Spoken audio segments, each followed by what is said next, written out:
been a while since I've done a podcast, so I'll be a bit rusty, I think. Yes, I will be. So today I'm here with Tony Palladino. Tony, if you can maybe just introduce yourself, where you're from, your background. Tony Palladino, Executive Officer of the New South Wales Utilities and Electro-Technology ITAB. Been there about 4 years now, and previously was overseas in United Arab Emirates. Helped build a national vocational education system there with a qualification system and a vocational education training commission. Prior to that, I ran the National Electro-Technology Industry Skills Council, developed the inaugural training packages for electro and the utilities packages. Yeah, so you've got a long history. A long history in vet. Yeah. And an electrician by background as well. Right. So, and for those that aren't aware, for me, I've been in this role working in vet for probably 15 years now. Prior to that, worked industrially in a union and worked for their training provider, and so I've got a fairly lengthy history as well. And we've seen a lot of changes in the vet sector here in New South Wales and around the country in Australia. Today our focus is on a review, the New South Wales Vet Review that the new Labor government has announced.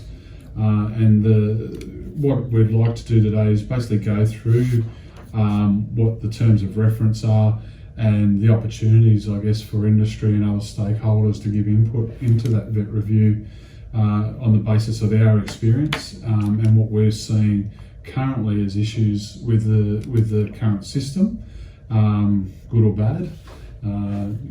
It's sometimes difficult to sit in judgment of something when we've seen certain elements of the system responding to other changes around the world, and it trying to grapple with those changes. And sometimes I worry when I think about, if only we went back to the way we were.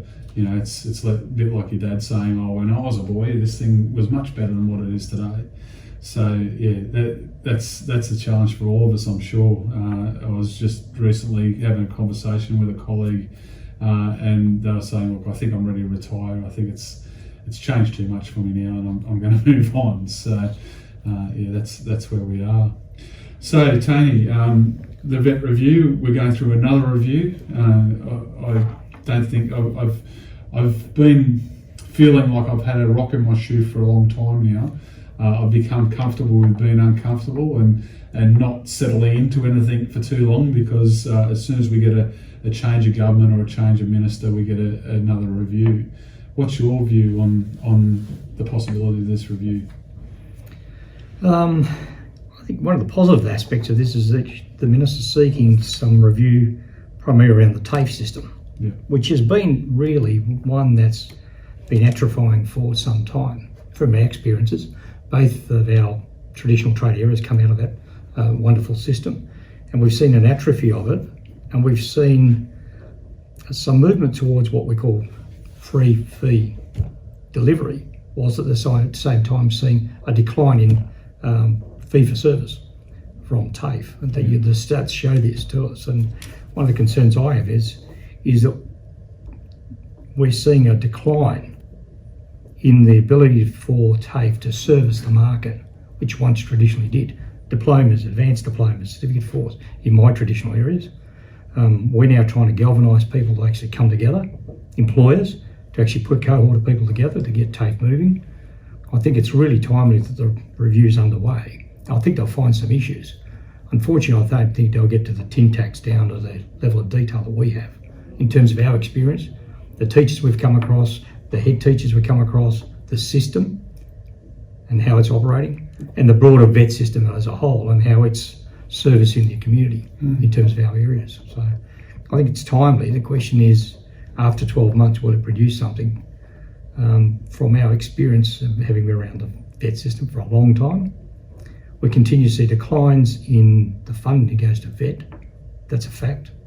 And we continue to see a push to people to move to higher education. We've only got the Minister of Education at a federal level moving to encourage people to university studies in the longer term, because there's a belief in a report that was recently released that more young people require degrees to conduct work in the real world, I suspect that's a flawed argument, Yeah. and one promoted by people who have a vested interest. Yeah. Because we know from recent study that we've done and conversations we have with employers, they tend to employ electrical engineers in my area, engineering persons, when they could employ technicians. Yeah. But do so because there's a lack of technicians Yeah.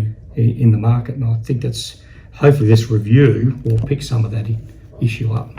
Yeah. Well, I know. Look, just from sitting in things like reviewing training awards and that, we do get some great vet outcomes from people who might have pursued higher ed, got their degree, and then realised either it was not going to get them employment, or it wasn't sort of the direction that they wanted to head in, and they actually wanted some practical skills to apply them in a job. So it made them great applicants for training awards and the like. But in some cases, I think they may have wasted some time pursuing, that academic pathway when they could have much better pursued a vocational one to begin with, and then later on in their career possibly build on that with doing their degree whilst in employment. So they got more of a utility out of that training than pursuing something that might have been perceived as a career step in the right direction. But that, I think a lot of this started for mine about particularly when they stopped the exit at year 10 for students in New South Wales. Correct. And said we're no longer, and make it that much harder to leave school in year 10, because that's where traditionally we'd experienced people leaving and going into apprenticeships over our careers. And you'd start an apprenticeship, and by 19 or 20 you were tradesman, and you were applying your trade in industry and possibly even becoming a business owner at that age of 2021, particularly in your trades of electrical. And we're seeing people who, on the basis of particularly European experiences, a totally different culture, saying that higher education and university is an outcome that has suited them, but it's a cultural difference, right? So yeah, I think one of the things that we don't do well is that the recent the governor of the Reserve Bank talked about productivity being an issue. If we measure the number of people sitting in a classroom in year 11 and 12 and say, could they be more productive if they were in the world of work?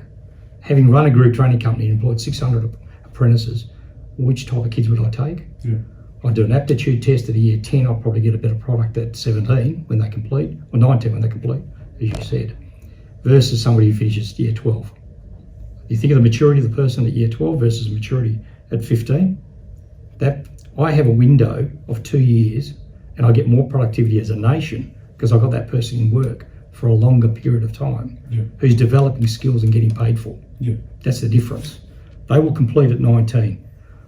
At the moment, a kid comes out at 17, gets an apprenticeship, then wonders why the wage is so low, because they ain't going to change. Yeah.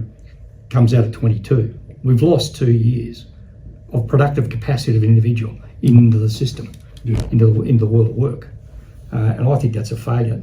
We know that 42% of kids do not complete university degrees. Another waste. Yeah. Why do we continue to manifest this model when we know from history, if apprenticeships are as good as they have been for over 2,000 years, then how do we perpetuate a school-based apprenticeship system in our industry? Doesn't work too well because we're a mobile industry and it's hard for kids to get around.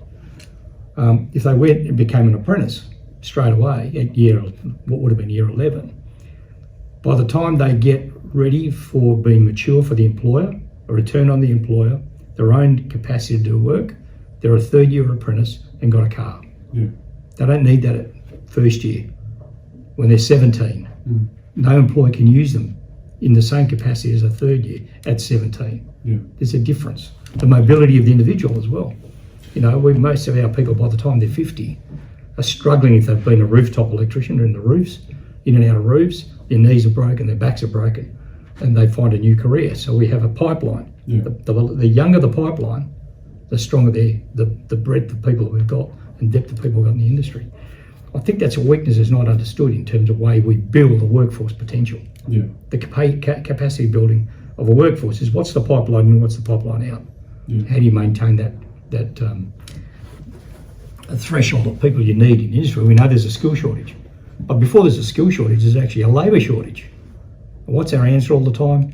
Let's go to migration. Yeah. Whilst we've got young people sitting in year 11 and 12 who could go into a trade, in your area, my area, and automotive, carpentry, or any of these other areas, contribute to the society. And by the time they're 19, they're in a trade, potentially, as you said, opening up a business, getting out there, being entrepreneurial. We, in a sense, I think, we squash that capacity. Yeah. And from the youth. Yeah. And unfortunately, I think some of the research and some of the people that are putting out the proposals that, all these jobs are going to require degrees, our industry has changed somewhat. Obviously application of digital skills, understanding, how to apply automation and robotics and things like that. They are things that have added to the toolkit of our traditional trade areas. Yeah. They haven't wiped them out. And the idea that someone who has got a bachelor's or a PhD or whatever it might be at the higher ed level could replace those craft skills and the application of constructing or maintaining things that we know, particularly in the physical world, could be done by someone who's got that pathway, I think is ill-conceived. And we need to be cautious, as a society, For my industries, fabrication, mechanical trades, there's more work today than what there was yesterday. We're still hungry for people and require them. In fact, my industry, unfortunately, have and when we see the skill shortage and labour shortage data, a lot of that research is done desktop, and they are looking at advertisements primarily for those job roles. People are trying to get creative because they've been so frustrated and not being able to attract people because the schooling system is so focused on academia, on getting an ATAR, and saying your only measure of success is getting that ATAR and going into university, rather than saying, and the reality is that ATAR only survives for 12 months, and that's if you've chosen the right pathways. There's a lot of choice and options in school. Again, I hear my father about this. We've gone away a lot in schooling from reading, writing, and arithmetic to a lot of other options for kids, in the hope that we're going to not bore them to death in a classroom. And for what value? Well, what's the value? What's the value add that brings to the table for a young kid who's going to look for a career? But it isn't interested. It's not focused on the kid. Correct. It's about the KPIs of keeping those kids in class. More so than it is about the outcomes for students. I remember many years ago going to a review, another review, and I think it was early in my career in working in the vet sector, that they were saying, well, primary education is not about vocation. It's preparing people for the world, not for the world of work. And that's the focus, unfortunately. The people who are in schools, in primary education, are focused on, not on giving them the mechanisms and the tools to become productive members of society in work. So we wonder why we don't end up people or being able to attract people to the crafts and the trades that we represent. I don't think there's a serious enough debate about the schooling system as a vehicle of building the future workforce. We play at the peripheries of it. Nobody wants to touch the elephant. Yeah. It's the elephant in the room nobody wants to talk about. They had a workforce forum early last year when the federal government came into power, and they had a conversation, and the very essence about everybody saying there's a labour shortage. Everybody knew, and everybody knows, but they're not prepared to tackle the elephant in the room, which is we got year 11 and 12 kids in classrooms who don't want to be there, and we're not given an option. Sure, there's an argument around SBATs. Yeah, that's fine for some industries. Some industries it doesn't work. Yeah. So what does work, why can't the system then accommodate that? Yeah. And I understand there's a bit of movement in that area. But in any review, you've got to have the whole tapestry of the system from, cradle the grave in a sense. Okay, we've got a pipeline, kids coming in. What are we looking at? How do we get them in? How do we keep them in? What's their retention? Yeah. And how do we retrain them if we need them? Yeah. I was at an exhibition this morning in manufacturing, as I mentioned earlier. Automation, process control. I asked the employers, what are you employing? This looks to me a robot. It's a technical product. It looks like a technician should be servicing, maintaining it, repairing it. Oh yeah. So who do you recruit? Oh, we get engineers, like I said earlier. So why are you employing engineers? Oh, because we can't get these other people. Yeah. Well, why can't you get these other people? Because they're not in the market. So it's easier to bring down an engineer who's already educated on a 4-year program that should be going on to become a designer. Yeah. But to actually run their skills down because they're over-skilled, then put them in a job, house train them into their manufactured product and wonder why they leave after 2 years. Yeah. Because they're not trained for that work. They get bored and they leave. Yeah, and I think a huge turnover. AI Group had a report a few years ago about underemployment. And if we talk about productivity, that's really where that problem sort of lies. Is that if you're training people to that level of science and theory, and which will be about design and innovation into the future. If you draw them back down into the doing part instead of the research and invention part, you're actually underemploying people and you're contributing to the problem by doing that. Correct. So employers, they take the easy option. Rather than recruiting properly, I asked many of these people, why wouldn't you put apprentices on? Once upon a time, we used to have an army of electronics apprentices come on. They'd get into the paraprofessional post-trade area. They'd go and do post-trade studies at TAFE. That pathway's not there because employers have abrogated their responsibility and said, it's easier to just take an engineering bloke off the street. They've just agreed and got a degree. Come and work for them, which is an exploitation in a sense of that person's capacity to go and get training. And then wondering why they're not working for them properly. Because if they'd worked for them in their business, and I don't think it's because I think the employees don't really understand apprenticeships. The modern day kid who's come out of university, is now running a business, has no idea how an apprenticeship system works and the benefits to the company that they can drive in the apprenticeship, post-apprenticeship and post-trade training. The easy solution is look at what they've done in their own background and say, I did an engineering degree, must be okay. Rather than fit-for-purpose type people, bring in a fit-for-purpose person whose career aspirations are upwards, not downwards, then upwards. And that's why you have so high turnover. I've seen this in a lot of our industries, energy sector, utilities.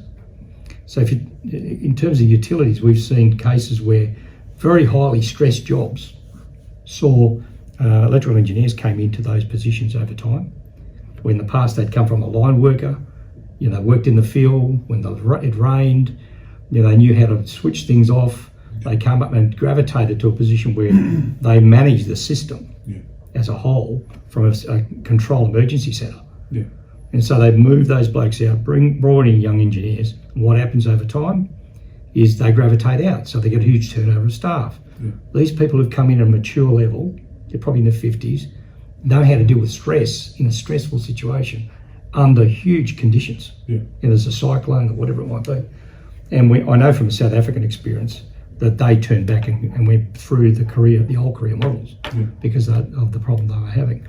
That's not to disparage engineers. That's the last thing I want to do. What I want to say is a fit-for-purpose model is that I think HR departments, big organisations have lost the understanding of how to create and recruit for the right purpose. We saw it, you and I did a project for the rail industry, Sydney Trains, recently. We saw the same problem there. Recruiting at a level that they didn't even know what they were recruiting, didn't they? I mean, from the experience we had. That being the case, we're going to get back to some fundamentals. What are you recruiting for, and how do you get a fit-for-purpose person, and how do you work a training system that gets the person there? And once you're there, like these organisations, these ones I saw this morning, is if you've got the core base of the person built, the manufacturing course that they need internally to run a robot. I saw one this morning, a bloke said it was a forklift, a remote control, those ones, storage facilities. You've got a forklift, it moves around by itself, it's programmed. Autonomous. So you said to me, a farmer bought one of these for $200,000 to look after his farm, to move stuff around. So I said, who installed it? Oh, we bought somebody from Japan. So why did you bring somebody to Japan? Oh, because we've got nobody here who's trained. Mm. So why wouldn't you train them here? Mm. Oh, well, because we can't recruit them. And there's this constant machinations that we haven't thought through those sophisticated needs about how we build a skilled workforce. Yeah. We've had workforce plans, we've had skill plans, and I don't think we actually look at the whole stream from the pipeline, from input to output, and how we maintain that. I look at the renewable energy sector, which is now going to be a pretty trendy model. Everybody wants a solar electrician, they want a wind turbine technician. There is no such thing. They're all electricians. And few people think to me that they can get it through this new trendy model of micro-credentials, and they're stackable. I think people who talk like that have got no understanding of basics. If we say that, let's use that model. We support the idea of micro-credentials. Now, I support micro-credentials, but post-trade.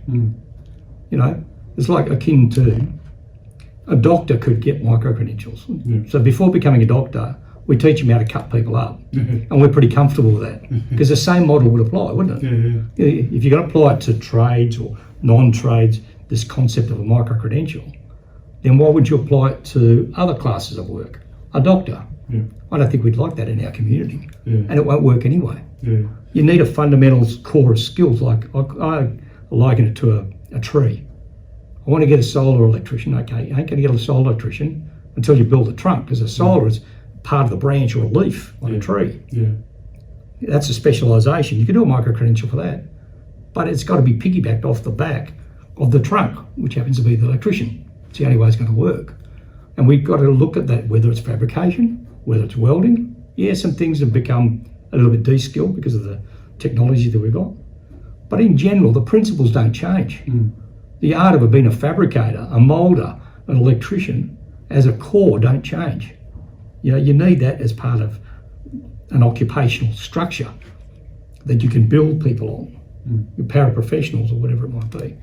And we've lost sense of that model on this concept of micro-credential. The micro-credential's been around since Adam was a boy.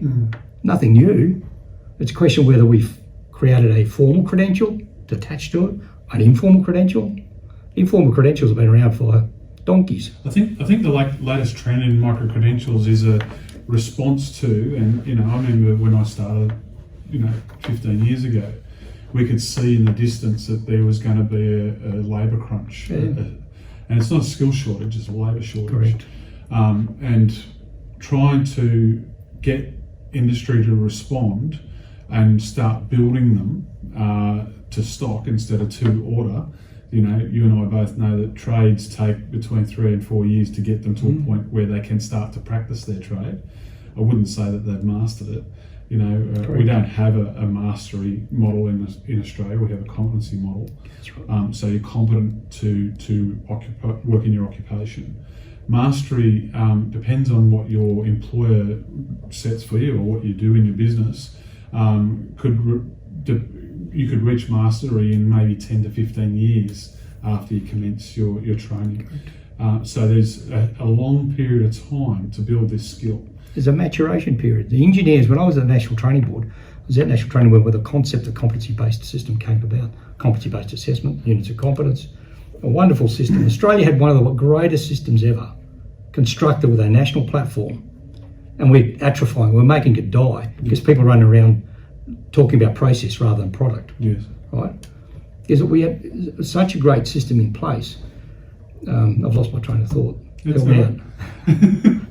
That's all right. I think what we might do though is come back to the... I wanted to come back here with the skills. Yes. You look at this document about the terms of reference. Yes. Right?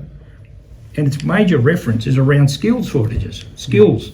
It doesn't construct the world around a labour market model. Yeah. Is there a labour shortage? How do we deal with a labour shortage? Who can deliver that product?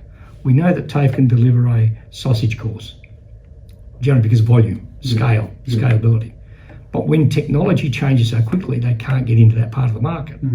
The real issue about our review should look at TAFE should be able to do its core business, and then how do we actually respond that part of the market, which is the net stuff that we're involved in. But I think as well. Let's take it back to, and this review is really a bit putting, and what we've seen both at the federal and the state level with the new Labor government is a real focus on TAFE. So the public provider in all states and territories, and sponsoring that. And let's talk about the reason why TAFE is in the situation of quality that they are in. And let's be real about this. As I've said in the past, I always used to term TAFE as the golden arches of training. Everywhere you went, you got a Big Mac. It was high quality, and you knew what you would expect to get.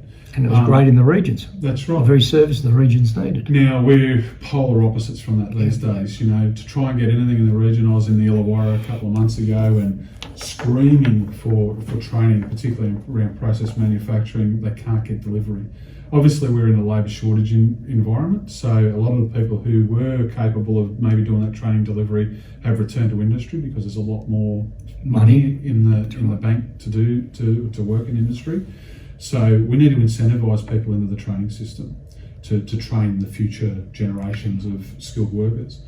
The problem that we have is that since we deregulated the vet sector and created a vet sector effectively, because I was at the NCVR conference last week and thinking about when did we start to diverge away from this, and it was really when we started to export training. When we started to sell training to the world, we started to lose the grip on the quality levels that we had in this country because it was really turning it into a commodity of delivery that was its focus. No longer was it a service to local Australian industry.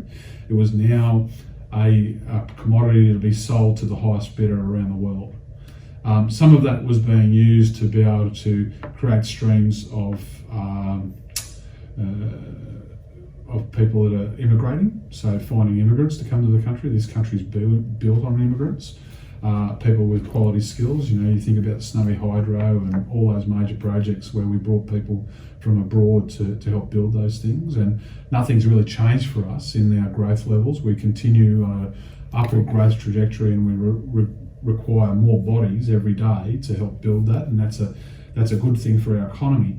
But we've seemed to have lost our way about how we build that capability and what it means to have a quality training system. We've been looking to the Nordic countries and to Germany and to the US and the UK, who quite frankly have not been at the level of evolution that we were. We've actually been degrading our system somewhat for some time to try and meet a global, what is being perceived to be a global quality outcome. And we already had it, but we didn't realise it because we deregulated the sector. I think if we work backwards and say, okay, when was it likely that we had a really, really good system, or that could have been improved on, but had the fundamental, the seeds that were planted for the best system in the world? And I worked overseas. I worked in the United Arab Emirates for 12 years, on and off, and Saudi Arabia, and Australia was looked upon as the class model to follow. Yeah. Everything we use from our Australian model. That was when the Australian National Training Authority was in place. After the National Training Board evolved into the Australian National Training Authority, it had national leadership. Yeah. I think when the Australian National Training Authority collapsed, and there's been sort of surrogates of that up and down and back into the department, that the national leadership model has not been really well established. The Terry Morans, the Peter Noonans of this world that led that model constructed, in my view, one of the greatest models we'll ever see unless we bring it back. Yeah. The fundamentals were right. The user choice model was right if managed properly. Yes. If you understand the user choice model that you were talking about before, it's called user choice. Mm. The user selects the product, we have a national product, and then we go out and find a provider. Mm. But all the rules and the processes that we got in there created different parties and control mechanisms that in the end made it fall apart. Yeah. Everybody complained about the process. It takes too long to change a unit of competence. Having built units of competence, having been involved in the process, the product was not the problem. I could change a unit tomorrow. Yeah. I could bring in some new technology that was required into a unit tomorrow. Mm. It was the process downstream Was to the get checks- approval. Yeah, the checks and balances to get states and territories to agree, It was to get the national and system. everybody wanted their stake in the ground to say something. And this is why, you look at the Victorian self-accrediting model, The or the VQA. Western Australian accrediting model. They've been able to, and quite frankly, you go and look into those models and they look at the national qualifications that you'll see in the national model, they are the same, but They're replicating. They've They're got Vic in replicating. front of them Yeah. because they've just shortened the chain to delivery. Why are we doing that? It's a duplication. So the taxpayers of Victoria and WA are paying the same as the national system, that is the New South Wales taxpayers, to have a dual system in Victoria with two qualifications sitting alongside each other. The UK went through this, where you finish up with a national product and derivatives of it, and nobody knows which one's which. The electrical area I've seen is a great example. I think the review will be best served by going back to the fundamentals. Do we want to use a choice model? Who is the preferred provider within that user choice model, which could be TAFE? And because we do want to have private players in the market, you've got to have it because of the way technology is moving and products moving. And we need to have a delivery agency for it. Those QA mechanisms, but there needs to be some leadership around that. Yeah. But we need to be also focused on who can deliver the best quality. Yeah, absolutely. The thing that was most astounding to me when your predecessor, Norm Carl, was doing your role, we seen when Smart Skilled was introduced in New South Wales, it was one of the major electrical companies that had line worker training. They built a purpose-built facility, I think out at Lidcombe or somewhere like that.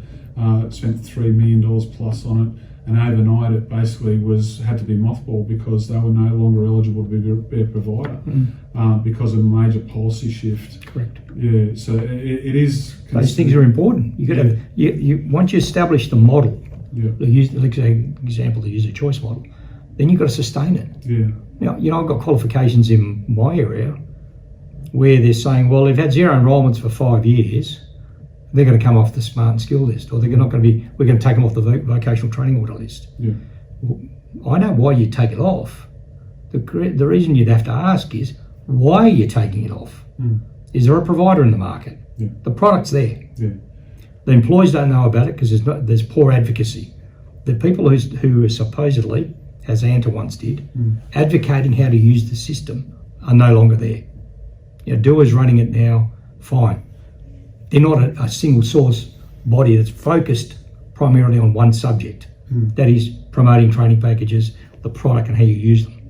And the surrogates, what's going to be called the skills councils, aren't there to do that. And that's why it's fallen over. And that's one of the things, the conditions that gave rise to a lot of these qualifications being removed. Like I was saying before about all these new and interesting things that they put up on skills lists, like solar installers. If there aren't any. If for whatever reason nobody's drawn to that name, or we don't have a training provider that's willing to deliver it, all of a sudden it's confined to the scrap heap because we don't have engagement in it. Even though we spend all this money at the national level with industry engagement to put them together. To put it together, and in very short time we don't get take up. Well, what was wrong with the system? Why did we design it in the first place? I'll give you an example. So if you get two antennas, it seems a simple sort of model, right? We used to run it at Electro Skills when I was running the RTO many years ago. It's had for the last 5 years there's nobody in there. Now I don't know why. TAFE's not offering it, and B, I know employers want it, but employers don't know how to use it. TAFE's not promoting it, so you're going to get zero enrolments. It's not the product. It's downstream. Why hasn't it been sold? Why hasn't it been promoted? A, because TAFE doesn't have the resources anymore. There's been a structural change within TAFE. If we go back to let's look at TAFE in general at a broader level. TAFE, when you talk about the golden age, McDonald's golden arches age, what did they have that made them work so well? They had leadership within their industry sectors. They had curriculum divisions. So people who were teachers gravitated up into the curriculum model because you can't write curriculum overnight. You can't outsource it to India like they did recently, and instead of putting kilograms on there, they put pounds. The teachers worked that out. And they then debunked them product. Yeah. Those curriculum divisions were very powerful and very, very smart models around the TAFE system. They help manage quality, they managed the learning processes, and then they gravitated into the certificate fours, the diplomas, advanced diplomas. Half of that's gone because curriculum's died. It's old, and there's no teachers anymore because they've aged. They had an aged cohort, poor recruitment practices, and didn't bring in fresh blood. Right? So we now got a situation where we've largely got trainers moving in rather than teachers, rather than people who are then moving up the rank of curriculum designers, instructional designers up into a curriculum management model. And yes, we're going to put renewable energy this year on the scope because we know we've talked to the employers and we need to put it on scope because they've just put a qualification out for it. And what you're talking about here, it's just common sense business modelling. Yeah, well, it's an ecosystem, right? Yeah, that's right. And this is the thing, and particularly, when we've seen the shift in public policy, what had happened is we'd stopped supporting the range of qualifications and focused on the entry point, right? So Cert 3 is the entry point in many cases. And what that meant is the lower levels and the higher levels were no longer supported by the public system. And look, a lot of the research that we're seeing that has brought us to this point has been focused on communities that have got much larger cohorts that can support this stuff. I've been talking to RTOs for some time now to say, if I can't get something because it's a thin market, tell me what the costs are so I can work about extrapolating how we mitigate those costs. Because when you develop a resource, you've got to employ a trainer, you've got to invest in the assets to deliver, whether that's machinery or software or whatever it is.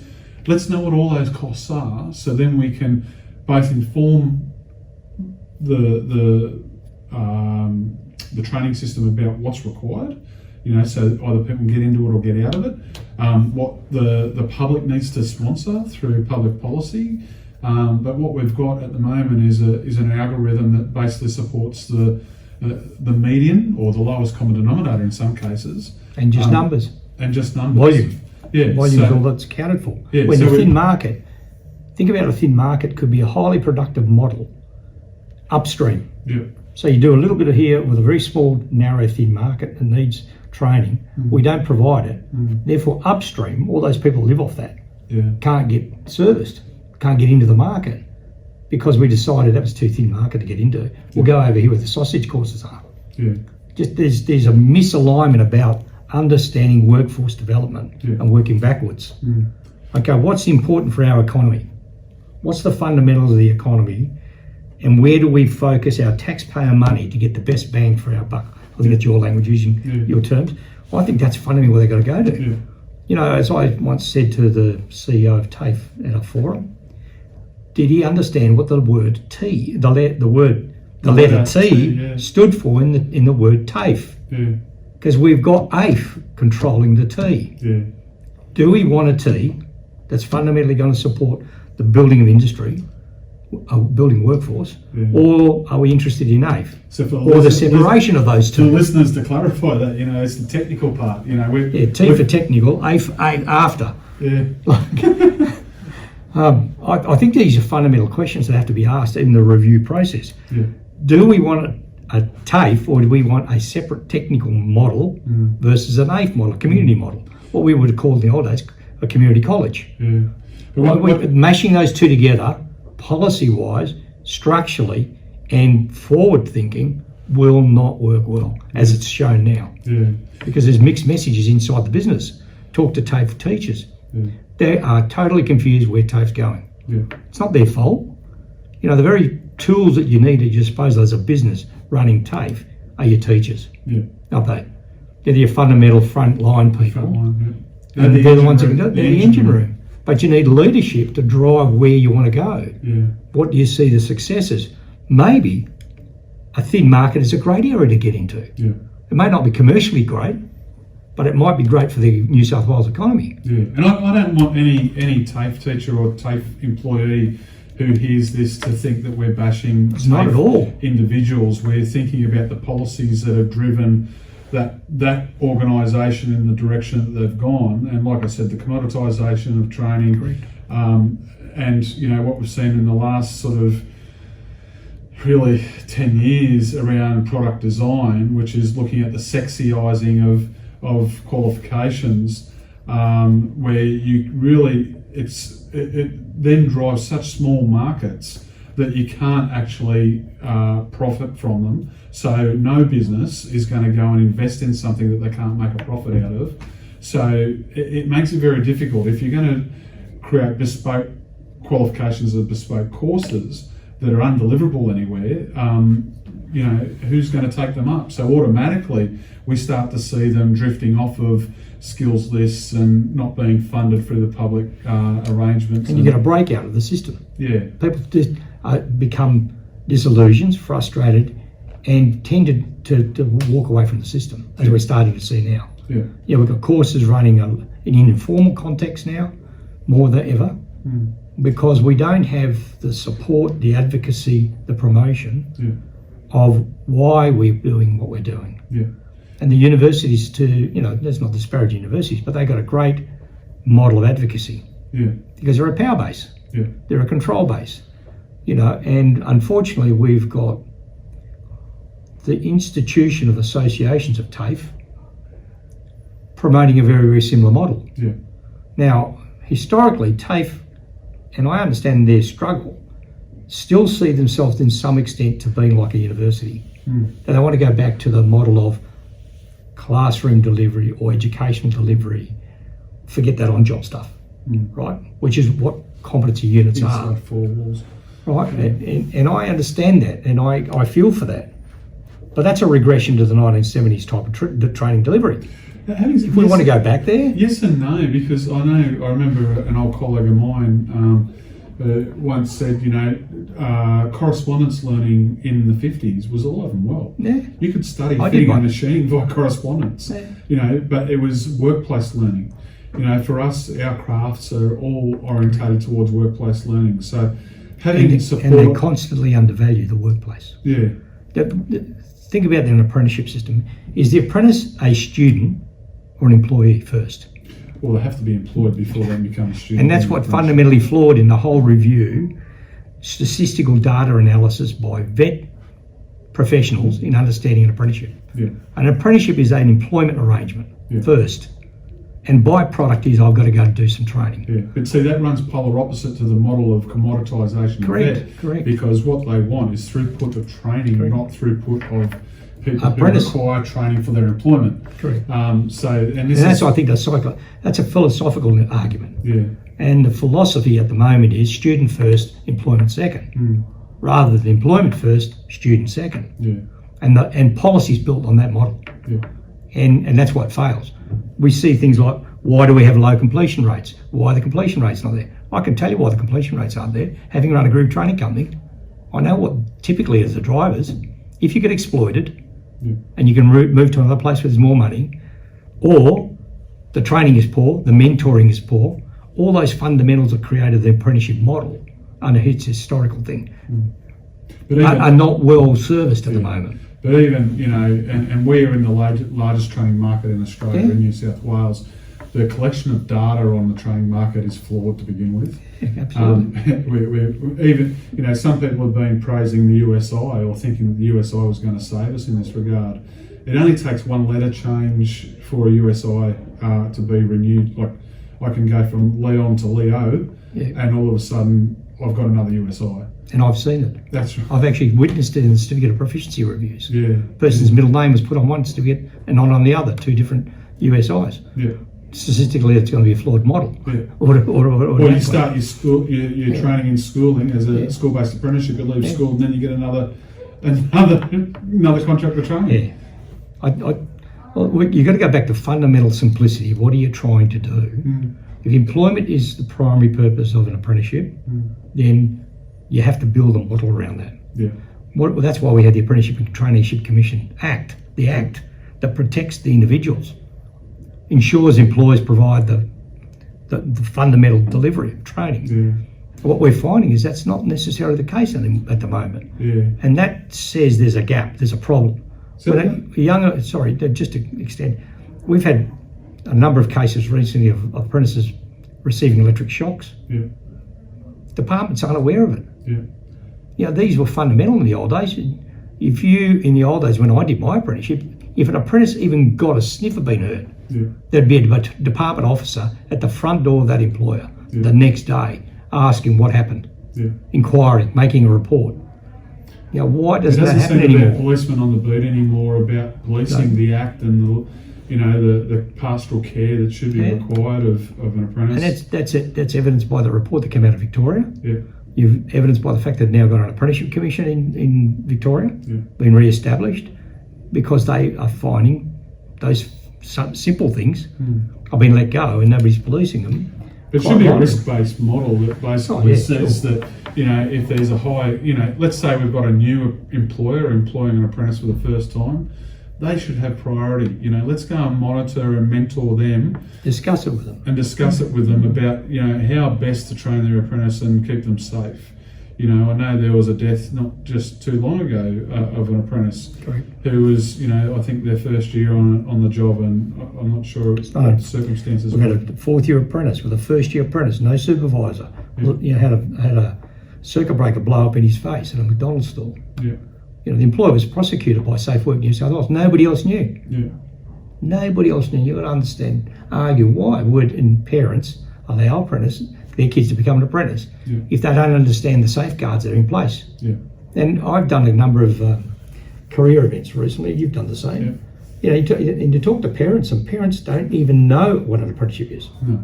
Now that strikes me as fundamentally a problem, because if they don't know how to encourage their kid to go there. Yeah. So just on that regard, I mentioned to you earlier about, when we left school, there used to be broad assessments of people to try and identify possible careers for people. Yeah, aptitude testing, we used to call them. Yeah, aptitude testing. So I really think that would be something that we should be bringing back. Unfortunately, what I've seen in schooling over the last decade or two has been really, we're pushing people into particularly our technical trades. People really don't have the aptitude to get down this pathway. Instead, we're saying, oh, well, if you've got the aptitude that is at this level, hey, maybe you should be going to university. And not everybody's built for university. Although we might think that that's a good outcome for people, in time it may well be. But employment, there's a lot of examples of people who did their trade and did very, very well for themselves. Thank you very much. Well, let's work out why that is the case. When we employ an apprentice, typically, we're employing them past the trades level. That's what people fundamentally don't understand. I'm not recruiting a tradie. If I run a business and I want to recruit 100 people, let's say 100, I do a profile on what I want. I want maybe the top 10 to be my future managers. Yeah. I want another top 10 to be paraprofessionals. They're going to do all the quotations. They're going to do all the tendering process stuff, right? Yeah. They've got another ones who might go and do drawings or electricals, drafting or something else fundamentally to help the business. Another one would be the supervisor on the job. The others I just want be there for the next 20 years. Yeah. They're great. So I should recruit that way. That's my fundamentals. Yeah. If we then understand that we want, and a couple of those might go and build their own business. If we look at the hierarchy of what I need as an employer, I should be recruiting at the highest level, right? Which is that, and not year 12 student who's finished a year 12 kid. I'm talking about an aptitude to be able to maybe be an entrepreneur. That's the kind of kid that I need as an apprentice, right? Because I know the future of my industry will be assured by somebody like that in industry. If I'm picking people who can't get to that level of aptitude, then my industry will collapse over time because they don't have the wherewithal to be able to marshal beyond the trade their capabilities. Does that sort of make sense? Yeah. I think that's where we're fundamentally flawed. If we look back at a bell curve of humans, right, in terms of going to a colleague and I were discussing this recently, take a bell curve of people. Historically, tradespeople came from the top right-hand curve of the bell curve. That's where we attracted them from. Yeah. Because those people are now going on to uni, because they're encouraged to, because somehow 60% of the world of work people are going to get a degree and need it to do a job like basket weaving, you know, that's in sense you get from what I call nonsensical reports. Then we've got to go back and fundamentally figure out what it is. And where are these people come from in our trade now? Are they coming from the left-hand part of the bell curve? And if they are, we've got a gap training model to fix. I think some of them are actually the bottom left-hand corner well, of the bell curve. I don't want to go there, but the essential, you know, a trade has got to be instrumental in being, you know, innovative in the world of work they do, responsive to problem solving, all those things we know that, all these employability skills that people talk about, that you can't measure in an esoteric world. They're going to be measured in situ, in context about what you do. We know that that's what tradies do, and hopefully one day they'll be entrepreneurial. To be an entrepreneur, you've got to be able to run a business. It's not an easy feat, and especially if your business grows rapidly. We've seen that in our industries. You've seen them. Fabrication people that build their own, you know, fabrication shops and stuff like that. How did they get there? They weren't just people who thought that, well, I'm going to be a tradie for the rest of my life. They were people who were driven to get there, but they knew they had to go through a path to get there. Smart enough and ingenious enough to get to that point. That's what we should be looking for in talking about aptitude. And I agree with you, some sense of providing, you know, aptitude. But I think that stuff's out there. You know, you've got skills, New South Wales stuff out there, bucket loads and bucket loads. So haphazard. But talk to the kids, and the kids are confused. And that's what I'm saying though, is I think organisations and particularly in New South Wales, I think there's an ability for us to influence the schooling system to a point to say, let's just run this generic aptitude test. Go back to basics. Go back to basics and say, look, everybody is going to be required to do this. You know, we'll give you a recommendation of the career slots that you could possibly take up. Everything from vocation to academics, if that's where you know, I've done a few of these school careers things, and I went to one school and everybody wanted to be a physiotherapist. Now, but everybody can be a physiotherapist. The market's just not there for it. But why was there such a density of physiotherapists in this one school? You know, it had made no sense to me whatsoever. You know, you'd expect there to be maybe a couple of friends who have talked about this, or they were involved in sports. You could see there's an opportunity there. But if your mum and dad is a doctor or a lawyer or a teacher, you'd expect that's the sort of route that you might take. I know there's a lot of aspirational parents who don't want to see their kids in employment that is, you know, labour orientated, but there's not a lot of that around these days, particularly our trades, mostly technical trades. There is a bit of physical labour in them, in some of the jobs, depending on who you work for, but in the main, a lot of it is a lot more brain work than it is physical work. Leading edge technology stuff. That's right. Absolutely. It's highly thought-provoking stuff. And that's where I think people are getting confused about this idea of 60% of people need a degree. Right. Well, do they really need a degree? I think it is too. I'd be interested to talk to the researchers to understand their philosophy and just credentialing some go nuts. Let's give everybody a degree. And then what you do is you dissolve the whole system in the whole. Who can trust anybody about what the product is? You know, I'm involved in some work at the moment in the certificate of proficiency area, and we've raised this with the Australian regulator, or RTO regulator, or ASCRA, where you've got people basically paying for a service, getting a qualification, and when tested for the veracity of their vocational competence, it ain't there. Now, a university's doing the same thing. If they are, because you've got, particularly you mentioned earlier, international students. How do we know the veracity of the product that's coming out of those products? Who's measuring that? Well, that's self-accrediting, so they're self-policing, self-accrediting. Not much of a conflict of interest, but and you've got tests, and it's seen as a great money earner for the country. You know, when you get to that level of belief that that's an economic really good thing, rather than building a sustainable workforce for your country and building the systems in place to build, even at some point, a national, I think you used this term before elsewhere, a nationally secure workforce that can live off itself if something happens external to us. You know, can we do that today? No, we've got to bring in engineer from Japan to show you how to put a robot together and to put it in place and commission it and let it run, as I found out today, $200,000.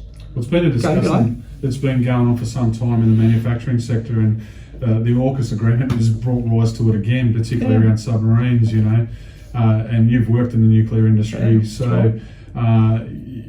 they're not dummies working in those industries, and we wonder if we've got that capability, and we've slid down the innovative capability flagpole, if you like, for some years, and we'd be lucky to design and build a tinny in some circumstances. Well, I know that's a bit over. The reports we get from people generally from industry is that the quality of tradespeople is declined. Yeah.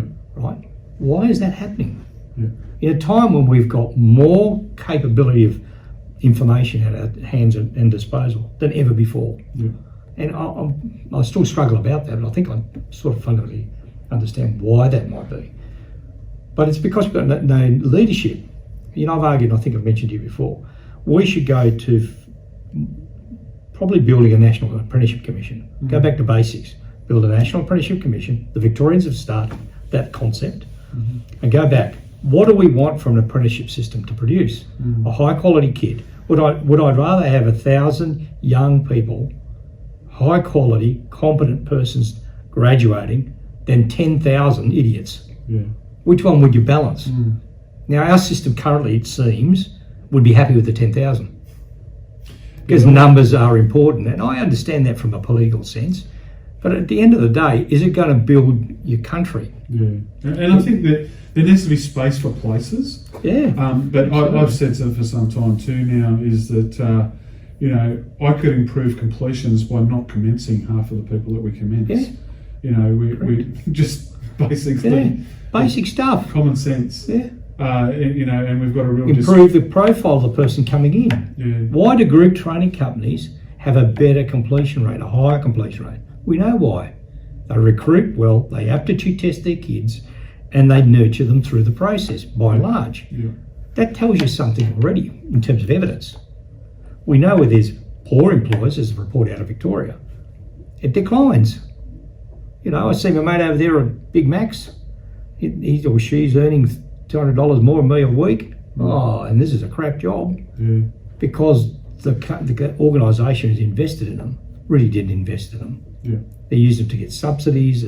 There's no checks and balances, I think. Yeah. And I know there's a tender coming out next couple of weeks for the AMPs, the apprenticeship network providers. And, maybe that'll work or not. I think that there's a misalignment between understanding what federally can be done to ensure employers are providing the right service to their kids or to apprentices versus what the state has under its control, like the Apprenticeship and Traineeship Act, to ensure employers are doing what they're supposed to do. Yeah. And training the people in the vocation that they said they would. Yeah. Now, I suspect the majority are probably pretty good, but if you're not measuring it, there's no metrics, there's no analysis of that, there's a problem.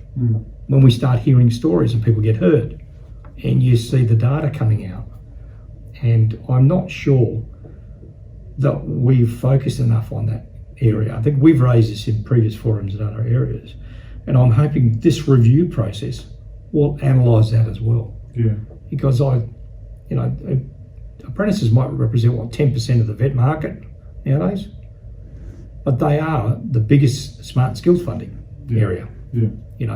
The electrical apprenticeship has probably been in the top 10, certainly the top 5 for the last 10 years in terms of numbers, constantly, day in, day out. With carpentry next, I think fabrication's in the top 5, always, isn't it, if I'm right? Well, it's certainly in the top 10. Yeah. Refrigeration, air conditioning is another one. These are needed trades in our culture. There's a huge shortage. You look at TAFE in the regional areas. Why is it vacating areas in traditional trade areas where we need in a little community somewhere an electrician, a plumber, a carpenter, a fabricator, a metal worker? Yeah. We need these people in those communities. If they start moving back, where are those young people going to go? But I mean, I think that the labour and skill leadership issue. Yeah, and the labour and skill shortage issue, I'd be interested in some proper data analysis about how many people we've trained versus how many people are in employment in those occupations. I think that's a fair point. Because I think there's a lot of throughput and not a lot of output, if you understand what I mean. Yeah, I do. If training for the sake of training. Yeah, if we're training 10,000 carpenters, have we got places for 10,000 carpenters?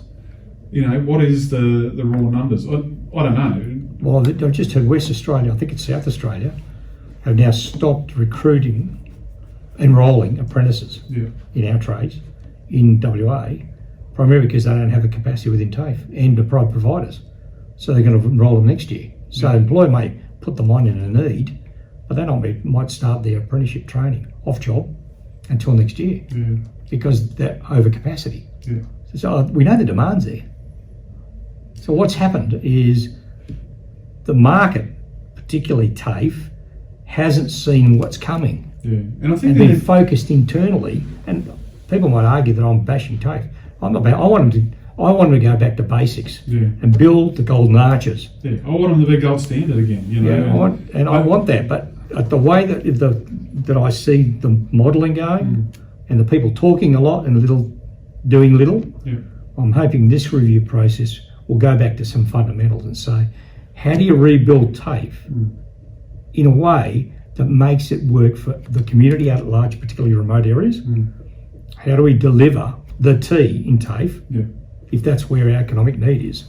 We hear arguments. There's a labour shortage in the healthcare area. There's skill shortages in retail area. Yeah, there is. I wouldn't even deny that. But if you don't build new care homes, then you won't have any people in the care homes to service the elderly. But who's got to build them first? If you don't have skilled labour to actually build the buildings, doesn't matter how many people you train in the service industry, ain't going to happen. So you've got to build first, build those fundamentals, build the buildings, and then build the service skills that service that. There's a two-edged sword model, right? And I think that we've got a system that is jack of all trades, master of none model approach. I know that's an old terminology, but it I think depicts our vet system trying to be that to the world. It's not focused. It just wants to be a training institution. And if it's not profitable, let's turn it off. Well, I'm trying to get, I mentioned earlier, advanced diploma of electrical engineering, just to get one up running at TAFE is taking time and effort. And I'm involved in it. I shouldn't even be involved in it. That should be sort of bread and butter for a TAFE system. Well, I've got issues. You've got the same. Foundry trade. I've had the Foundry Industry Association under me for some time about having delivery in New South Wales. We've probably got the lion's share of foundries in the country, but we're having to go to Queensland or to Victoria to do it. And you've got the biggest system in the country operating in New South Wales.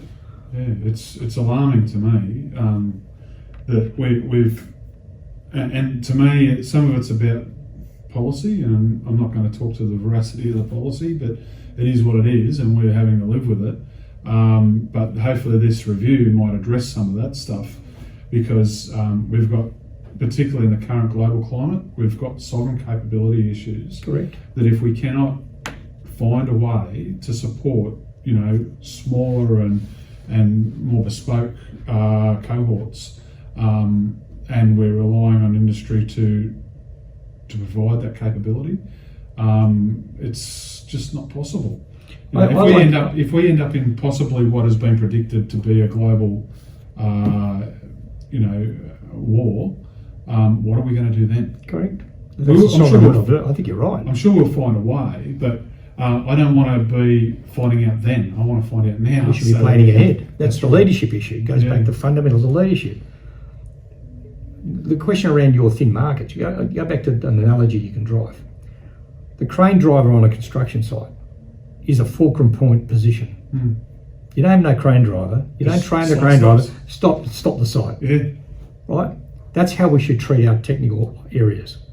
Are they fundamentally important enough, even if it's one person versus 100,000? Because we can't continue with the job if the crane driver isn't in the crane. And this is something that I've said in these reviews. We need to look at what the critical jobs in each of the industries are. What are the fulcrum points? Yeah. Because if we don't know what they are to start with, That's right. why are we treating them the same as everybody else? As the tailor end? Yeah. You know, we've been so focused on baristas. Yeah. I can go without a coffee. Well, maybe I can't. But I can make my own coffee. I'm with that too. But you know, those critical, I agree. It's the crane driver analogy is a good one because it shows us where you've got to focus your energy. Yeah. And you know, we've now got this new model about all the green jobs that the government's put out, the list of green jobs that JSA's put out, the Job Skills Authority, or is that what it's called? You know, all these new names they keep coming up with. But we've had the conversations with a previous GSA. What was it called before that? The commission, something commission? Skills Commission. We've had this conversation with them before, that they're using poor data, they're using stuff out of the USA, which is not the right data to use for our labour market, and it skews the data that's coming out, which you know, it just look at the list of the green jobs and ask yourself, are they all green jobs that you're going to invest your money in, or are they just made up for political reasons? And if for political reasons, I understand you're going to have politics in the game, but the critical job, go back to the crane driver. Have we got the crane driver in there? You know, like. Sort of, and are we focused on the crane driver or everybody else? But some of the people that are being charged with the responsibility of building the system or evolving the system, in some ways, I feel like, you know, and I've been in this job now, like I said, for 15 years. You've been around longer than me, nearly 30. And you see people, when I came into, there was people with 30 years of experience when I entered. A lot of those people are now retired. Yeah, correct. We've got people who have now entered into the vet sector, doing the design and implementation of policy, but they don't have the experience. No vet experience. They don't have the history. So where is the knowledge so that they don't, you know, repeat the mistakes of the past? Or create bigger mistakes than what we had in the past. Well, the example we had recently, this is how you lose corporate knowledge. When you understand where units of competence came from, the fundamental premise it was orchestrated around, which is around workforce. We are going to codify all of the skills and knowledge, competencies that our workforce has. And we're going to codify it. And it turned out to be training packages. Probably the wrong title, but that's what we fundamentally put together. We recently had somebody put together a review process funded by, or designed by a consulting service that is well known nowadays, who produces a new concept on the idea that somehow they're going to get less units of competence, or they're going to be called skill standards now. And when probed, those people, I sat in a room with them, when probed they can't answer their questions because they don't know what they're doing. They've never built a product used by people in industry. What they're proposing is a change that looks right, may not work right. The idea that they're going to reduce the number of units of competence purely on some new quantitative model from 15,000 to 2,000 units, or skill standards as they call it, because there's a problem with too many. And I scratched my brain and thinking out, well, okay, how are you going to get to 2,000? And I asked that question, and they said, well, you know, there's a lot of duplication. You hang on. I asked you the question, why do you need to go there? What's your fundamental philosophy? It's notional. So I said, well, my logic says there's 450 occupations in ANSCO. I just have to do some numbers. There's 450. Yeah. Okay, let's say 300 of them might be covered by the vet system, just as a matter of principle. Right? And we know there are 10 units skill standard, whatever you want to call it, are unique to that occupation. Simple maths. Simple maths tells me straight away it's not 2,000, it's 3,000. So you've already flawed, your concept is flawed from the start. I know from building stuff like very this. Conservative with saying 10. I am. I'm just being, you know, if it's 450, it's 4,500. I've been very conservative on purpose because I remember when we did the original ANTA stuff, we envisaged about 85,000 units of competence. So when I hear people say 2,000 units of competence, and that's going to give me portability, do you know the problems we now have with a unit of competence because it isn't discrete enough? that a kid starts a unit of competence at a college, doesn't matter what TAFE or not, and they halfway do it, they do the off-job program within it, right? What do they get on their transcript that they walk away? Not competent. That bit of work that they've done there, which is far more transportable than the on-job stuff, their knowledge, the underpinning knowledge and skills they've done in a classroom, is not recorded anywhere. And so the kid gets nothing. So the learner gets nothing, walks away, and wants to get a credit transfer when they want to do another course. Talk about portability, that will fall. This is even worse, the skill standard model, because they're aggregating at a higher level. Competency standards about here. We, in our training package, we actually had another level, which were in the training package, the reporting of the off-job training in a graded assessment model for a record of results, we called it. So they got 80% for the theory. That was recorded because we know that's portable into universities. The unit of competence is not, right? So now we got somebody purporting that they understand units of competence and the future being skill standards, lifting it another graduation higher. How are they going to get portability? So I now got 6 or 7 units of competence, skill standards they're calling them now, for an occupation. But I've done all this work, but I never completed because I moved or the RTO went broke. What do I get, as one did just recently, as you know? What do I get for it? Nothing. That is irresponsible from the developer's point of view. And it shows me directly that that consulting company that provided advice to the doer, as it was then, didn't understand the philosophy sitting behind why we did what we did and looked at it from a macro level on some stuff that they'd seen in the UK. But I think I know that. A lot of it's driven by economic rationalism. Yeah, correct. You know, it's all about trying to get to the lowest common denominator to say this. How do you get portability with something so aggregatedly high? Yeah, but I think, you know, there has been a disregard, particularly at VET, you know, and particularly the people who have been overseeing VET. And this is why, you know, in some ways I do pick on those people who are academics who are doing these reviews and the consultants and so on, because they look down on VET and say, well, VET's not important, let's promote higher ed, everyone should have a degree, and, you know, our only way forward as a society is to go and educate everybody at a university. But what's the fundamental difference between VET in a training package model, as we know it, competency, and a university? Now, when I was at the National Training Board, Engineers Australia, to their credit, fantastic, put together a bunch of competency standards for an engineer. And they worked on the philosophy that an engineer who had done their off-job program at uni, they required the maturation period to be the same as the period of learning. So you did a 4-year degree, you weren't considered engineer until you did another 4 years, and they had a set of standards for it. So the total, if we actually measure a university outcome for a degreed engineer, it should be 8 years, not 4. So when they look at a tradesperson, they say, 4 years, they're only going to school for a year, knock it off in a year. They don't understand that model. If it's 8 years for an engineer, it's 4 years for a tradie, or 3 to 4 years, as you say. Why would you think that's different? Other than, as you just pointed out, the reasoning behind it. They fundamentally don't understand competence. They're not a competent engineer when they come out of uni in our area, and they've got no world of work experience. Yeah, they've got no practical application, and really the thing that really they don't get, you know, in terms of a normal apprenticeship, it's between 3,500 and 5,500 hours of training. Although they're employed when they start as their apprenticeship, earning an income while they're learning. Learn and learn. Yeah. The practical experience and even when I talk about VET and schools, because there is a focus in this review in VET and schools, you know, we only want to release a kid for 1 day a week. In how many weeks are there in a year of schooling? 40, let's say, 39 or whatever. 40 days versus an apprentice in his first year is going to be on the job about 220 days.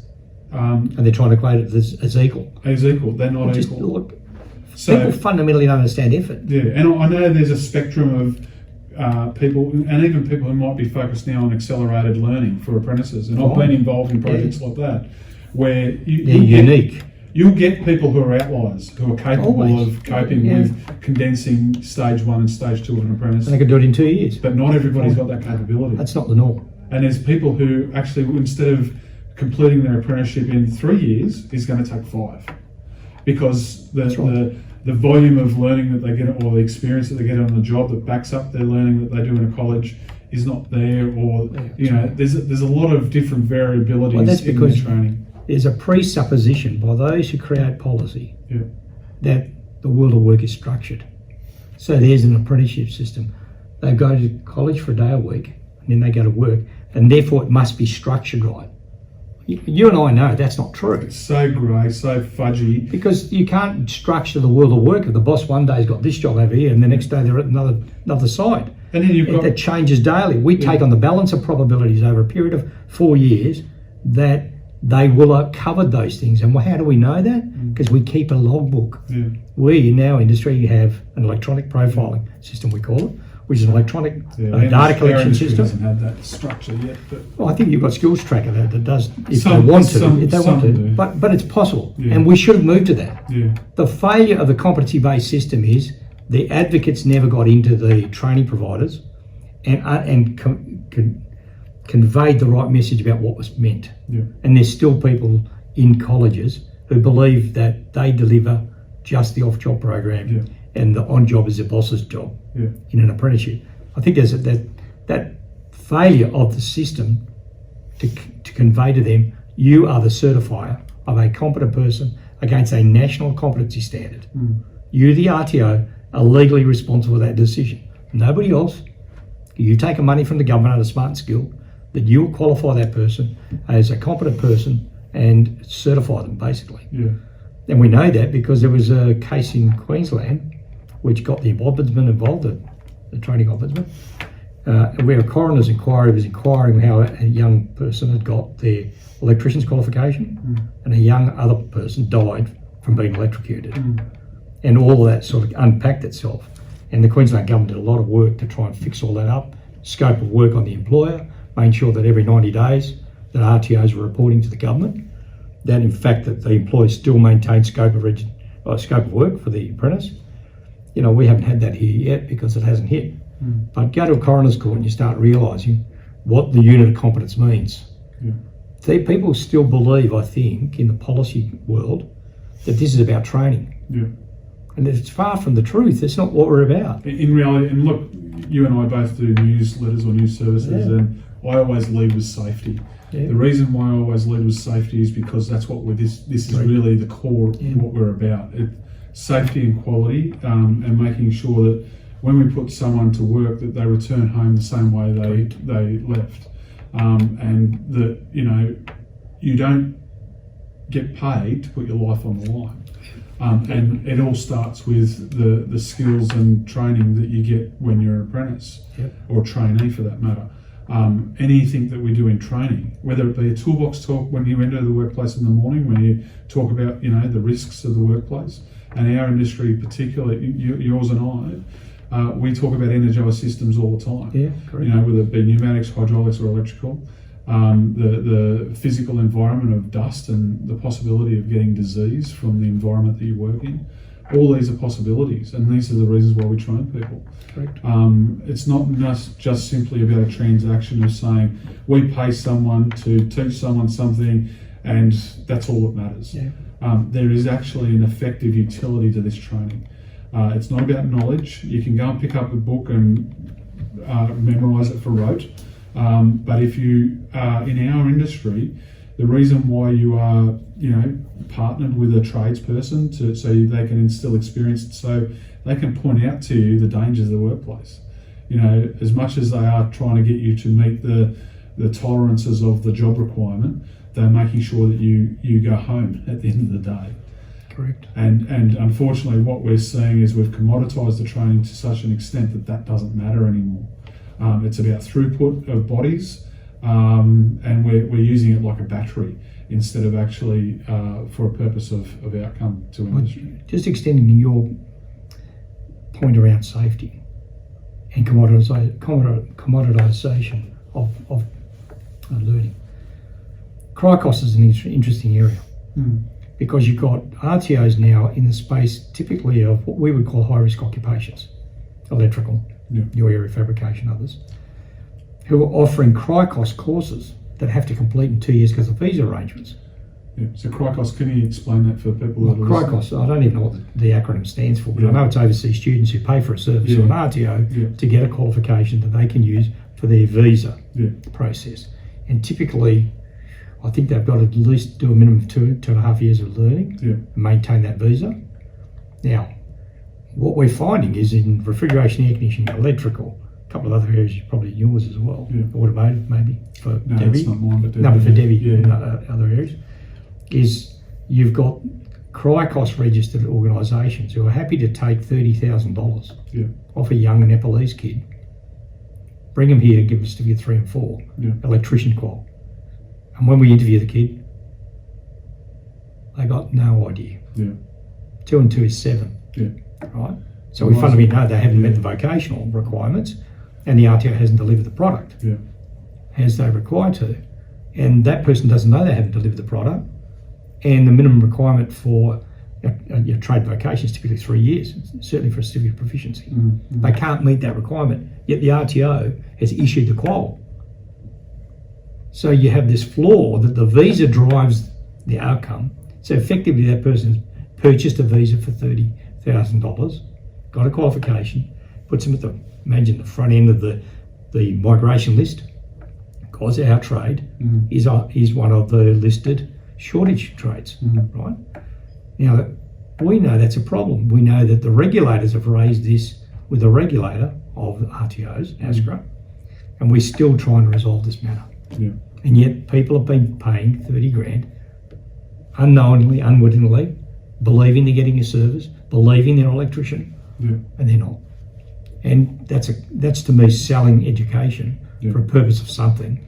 And that's irresponsible and immoral. Not only fraud, but it is immoral, and it actually is and dangerous. Going back to your safety question, it's virtually a crime because it's setting them up for them to kill themselves. Because not only kill themselves, kill maybe their colleagues, well, or maybe somebody in the public. That's if they get to the point of killing someone in the public. But I worry that they might not get that far. Yeah, that's another point. They go over a fuse box, and we've seen it where people go up in smoke. Unfortunately, that's right. It's a bit of a morbid view, but it's what happens.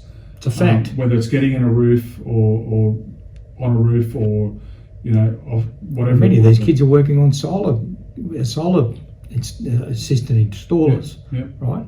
He's not an electrician, they can't do the whole work, but they act as a labourer and a supporter. And Safe Work has had how many notices go out about people working on roofs that are wearing the right gear. I noticed one the other day. They're wearing the gear, but the very strap that they're supposed to put on hasn't been attached. And that's done so that if a Safe Work inspector walks past, you're wearing his harness, he's okay.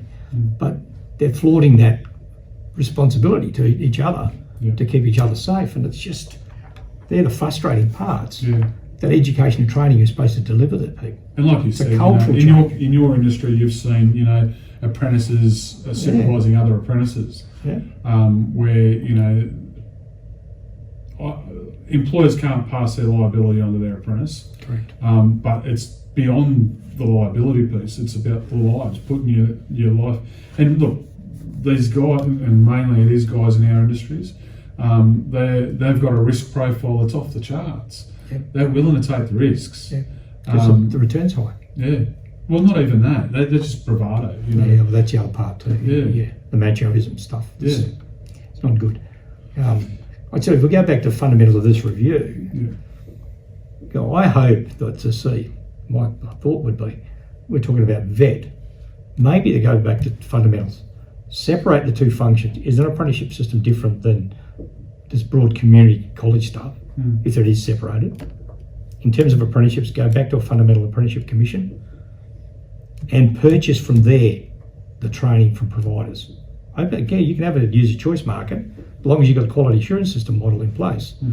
And TAFE and private providers can enter that market because we have a national product we can use. We're comfortable with those, as long as they don't disenfranchise it and destroy it, as it looks like it's happening at the moment. But if we can keep that, then we could probably reinvigorate the quality. And you could probably, and I like the model that was in New Zealand many, many years ago, which unfortunately was withdrawn by the government for whole political reasons, but was a really, really good model, where the skills councils effectively, or the apprenticeship commission under direction of the relevant skills council, said next year we want 10,000 places for apprentices, and we're going to put it out to tender. Who's going to tender for that? And there's a QA mechanism around that tender process, and whoever's the winner is policed about the work they do in supporting apprentices. To me, I see that a fundamentally good model down the track if managed properly, and goes back to a mid between the 1970s model of looking after apprentices and the more modern training package model. It's almost a hybrid of those two, enshrined in an organisation who's responsible for protecting the apprentice. I think that's the apprenticeship area. The community college area model, where we now got loans for kids who want to go and do a vet course, I struggle with that personally, and I hope they never extended the certificate through, because our qualifications in the vocational sector, not even in my industry, are very narrow. A Bachelor of Arts is broad. But I think that there's a misunderstanding, I think, of this modelling. And look at the money flows. Well, I've seen, of loans. Why are kids getting caught up in loans? Well, I've seen on LinkedIn that they've just broadened what people can access a loan to support living costs. Like, why are we doing this to apprentices? People that haven't even qualified yet, we're putting them into debt. Yeah, that's right. It's insane. They learn to have a debt before they start. It's just those things I don't understand the philosophy on that. Maybe it's political, I don't know. But to me, keep the apprentices away from that modelling anyway. In a community college, what they want to do down that path, fine. Look, we need post-trade training, and there ain't there at the moment, and TAFE don't have the leadership, nor the resources, because many of the teachers are in that area of either retired or about to retire, and there's no leadership to drive those courses.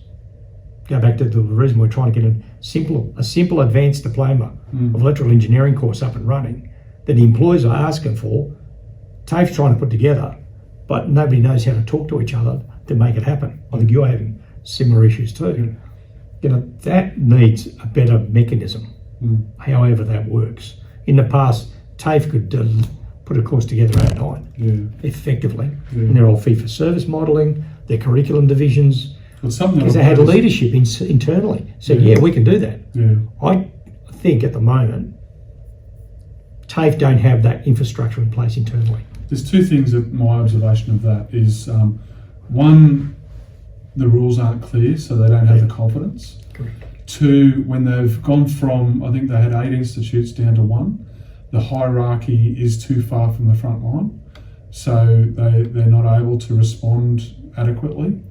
And there needs to be decision making at that level goes with it. There needs to be authority, but also a degree of accountability at the front line.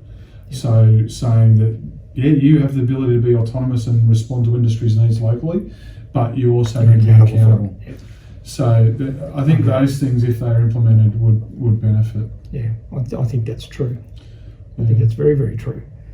But, going back to that community college, the Apprenticeship Commission will be focused on employment, aren't they? Effectively, that's what they would do, and training is a byproduct.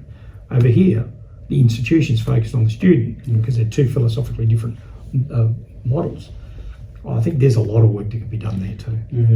Why we put people in courses that they've got no job at the other end of it. Universities have struggled with that for years.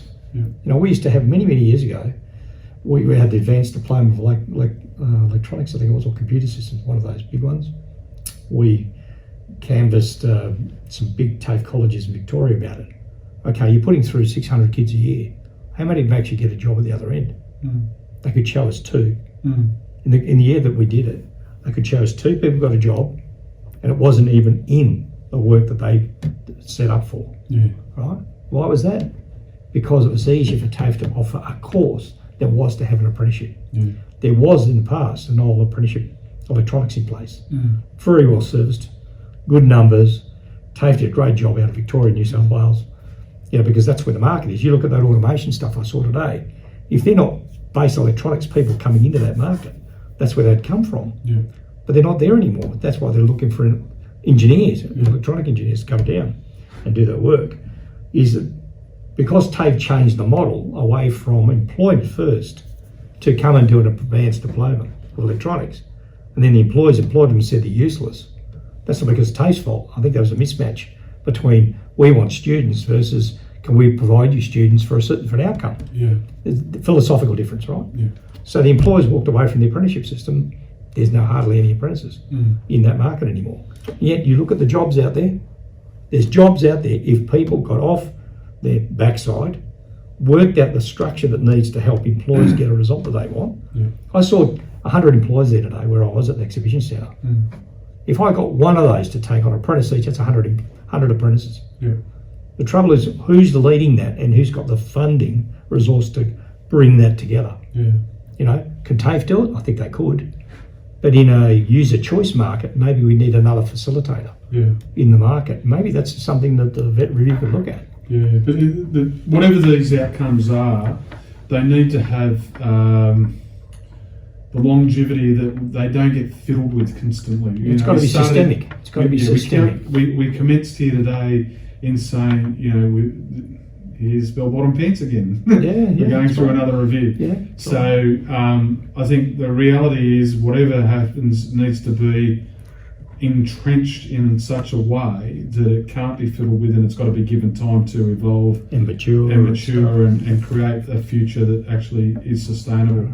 Because we keep, unstitching the knitting and saying let's do it different this time, and hoping that it's going to result in something that's effective and beneficial. But the way we see it, whether it be the news cycle or the election cycle or whatever it is, we keep revisiting this stuff and we don't seem to be getting anywhere.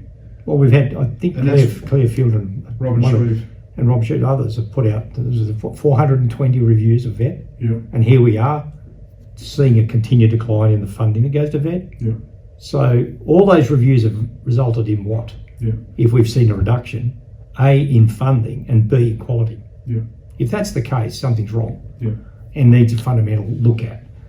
I see this as a really, really good opportunity for government to change something structurally, like happened with many of the big reviews, like the advent of training packages, or fundamental big changes to our vet system. And if perpetuated properly and looked after properly, could have been one of the most wonderful things our country ever had. Other countries looked at it for that reason. You go to the Caribbean, you go to South Africa, New Zealand, you go to all these countries that utilise a very similar model to Australia, who was the leading edge at the time. People talk about the German system or the Maastricht system, which is the apprenticeship system. We had that here in the 70s. Training packages codified that. And we put that all together, but we didn't have the advocates and the ambassadors and the funding around the skills councils at that time were really focused around product and then not the promotion, which should have been the next layer to get it out there, promote. Oh, look, there's a legacy. Look at ASIC when it was around.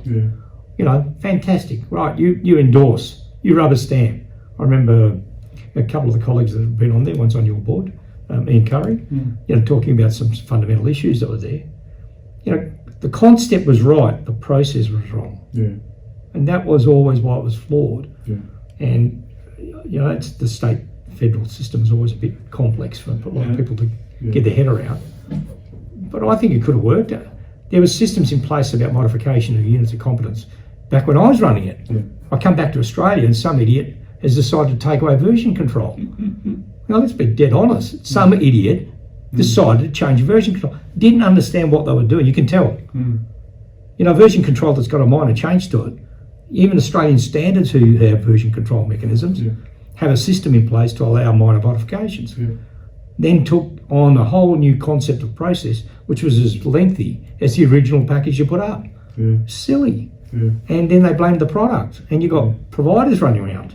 Unfortunately, also, and I understand why they're promoting it, that the product was no good because some of these providers want to be self-accrediting bodies. They don't want to be accountable to a national product. And I think they can, though. I think of course, they can do both. Commercially, they can go off and do whatever they like. They just don't use government funds. That's right. They don't use government funds. That's the tail that's wagging the dog.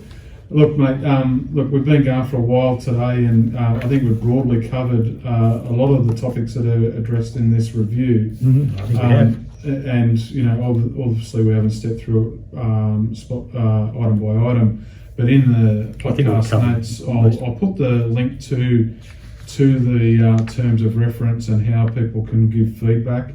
If people want to contact you and talk to you more about, your thoughts and how they might be able to contribute to a submission that maybe you might be making or people in your industry are making, how can they contact you? On the website, my details are on the website, www.uensw.com.au. If you go there, my details are on there. Contact me. I'm always available. As well. Yeah, if you could do that, that'd be really good. Yeah. In the podcast notes. Yeah, that'd be pretty good. So on that note, thanks very much. Yeah, mate. I enjoy this. I think we do a lot of it. We finally put it in a podcast, which I think is really good. Yeah, and look, hopefully we'll come out the other side and we'll be able to look at what the results that come out of this review and give people some feedback about where we might have hit the mark or missed the mark. And unfortunately, a lot of these reviews are like a camel. They're Correct. A project that's designed by a committee, and everybody's angling to get their own piece dealt with, and we're no different, quite frankly. Yeah, that's right. Yeah, I'll just see what comes to pass, and you'll measure it against what we've thought will happen. Yeah, I think, and we've probably got more private issues about how we might see it evolving because we've been around this trap too many times. Yeah. I'm hopeful. I'm really, really hopeful because the opportunity is there. This is one of the few that I've seen for quite some time that's got some good fundamentals about the review. Yeah. That's at the heart of the problem. Yeah. And if they can fix that, maybe they can fix some of the other things along with it. Yeah. And although we've given most things a whack today, and identify the problems. That's what we're good at. We don't always have the solutions, but that's right. We're pretty good with some of them. Yeah, we're keen to discuss with anyone who watches or listens to this that wants to interact with us and put forward solutions. Tell us that we're wrong. I'm open to that. Absolutely. I'm always willing to change my mind if evidence can be put forward that I'm wrong. In fact, I'd put it that we would be very happy to open up another debate like this into a broader community, of people, and have a slightly larger cohort of people having a very similar chat and see what the similarities are, what the differences are, what the views are. Yeah. I know there's other people obviously got more detail than we have in some areas. Fine. My area is important to the industry I represent, same as you. And we're here to sort of try and state a position that protects our industry and looks after our industry for a reason. Because we know from our perspective it's a critical industry. And we know the failures may have consequences downstream. Others have their areas too, and they've got their responsibilities, look after it. If our voice doesn't get heard, then nothing gets done. So for anyone listening or watching, please like and subscribe, tell your friends about it, share it around, and thank you very much for helping us out, Tony, and having a discussion. It's been very, very provoking. And likewise, mate. I really enjoyed it. Thanks. Cheers.